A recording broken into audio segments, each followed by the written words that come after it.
عظیم، تم تو مسلمان ہو، پھر تم روزے کیوں نہیں رکھتے؟ یہ سوال مجھ سے میرے ایک انگریز دوست نے پچھلے رمضان کے آخری عشرے میں پوچھا تھا۔ وہ میرے ساتھ ملازمت کرتا تھا۔ ایک روز جب میں سٹاف کینٹین گیا تو یوں محسوس ہوا کہ جیسے وہ میرا ہی منتظر بیٹھا ہو، لہٰذا مجھے دیکھتے ہی اس نے سوال داغا کہ اگر برا نہ مانو تو ایک بات پوچھوں؟ میں نے کہا ہاں ضرور پوچھو۔ کہنے لگا کہ عظیم، تم تو مسلمان ہو، پھر تم روزے کیوں نہیں رکھتے؟ میں اس غیر متوقع سوال پر ایک لمحے کو سٹ پٹایا، پھر سنبھل کر بولا کہ نہیں بھائی، میں روزے رکھتا ہوں۔ اب وہ حیرت زدہ ہو کر بولا کہ واقعی؟ کتنے روزے رکھے اس مہینے؟ میں نے اس کی آنکھوں میں آنکھیں ڈال کر کہا کہ بھائی سارے روزے رکھے ہیں اب تک۔ اب یہ سن کر تو اس پر حیرت کی آبشار نازل ہو گئی۔ کہنے لگا اچھا، اگر تم نے سارے روزے رکھے ہیں تو تم نے دوسرے دوستوں کی طرح، تمہارے جو دوسرے مسلمان دوست ہیں ان کی طرح نہ تم نے کبھی شکایت کی کہ بھائی میں نے روزہ رکھا ہے، نہ تم نے ہمیں بتایا کہ میں روزے سے ہوں، نہ تم نے چھٹی بک کرائی فلاں فلاں کی طرح، نہ تمہارے کبھی سر میں درد ہوا، نہ تمہارا کبھی کوئی کام متاثر ہوتا ہوا اس سے محسوس ہوا، تو یہ کیسے ہو گیا؟ تم نے کیسے پورے روزے رکھے؟ اب مجھے بات پوری سمجھ آئی، تو میں نے اس موقع کو غنیمت جانتے ہوئے اسے روزے کا فلسفہ سمجھایا۔ میں نے اسے بتایا کہ میاں، روزہ ہرگز یہ نہیں ہے کہ آپ رکھ کر کسی پر احسان کر رہے ہو، کسی کو جتائیں، کسی کو بتائیں کہ آئے ہائے میں روزے سے ہوں، میں نے کچھ کھایا پیا نہیں ہے۔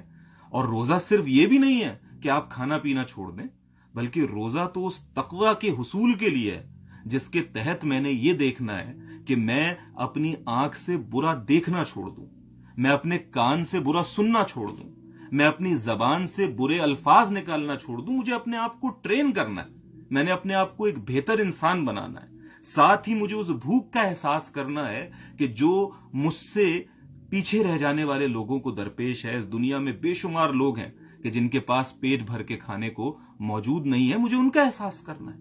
اس طرح کی میں نے اسے دیگر کئی باتیں بتائیں تو وہ بڑے انہماک سے اس بات کو سنتا رہا اور بیچ بیچ میں مجھ سے سوال بھی پوچھتا رہا۔ جب کوئی آدھے گھنٹے کی گفتگو کے بعد میں نے بات ختم کی تو وہ بہت متاثر ہو کے بولا کہ بھائی میں آج سے روزے کے فلسفے کا معترف ہوں۔ اس سے قبل مجھے نہیں سمجھ آیا تھا کہ لوگ کیسے بس کھانا پینا چھوڑ کر بیٹھ جاتے ہیں اور اس کے بعد پھر شکایت کرتے ہیں۔ تو میرے دوستو، یہ بات بڑی سوچنے کی ہے۔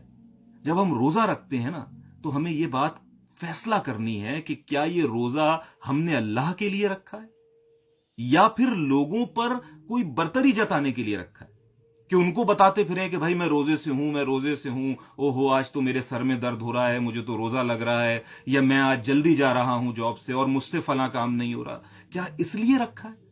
کیا ایسا کرنے سے اس روزے کا فلسفہ متاثر نہیں ہوگا، اس کا مصرف فوت نہیں ہو جائے گا؟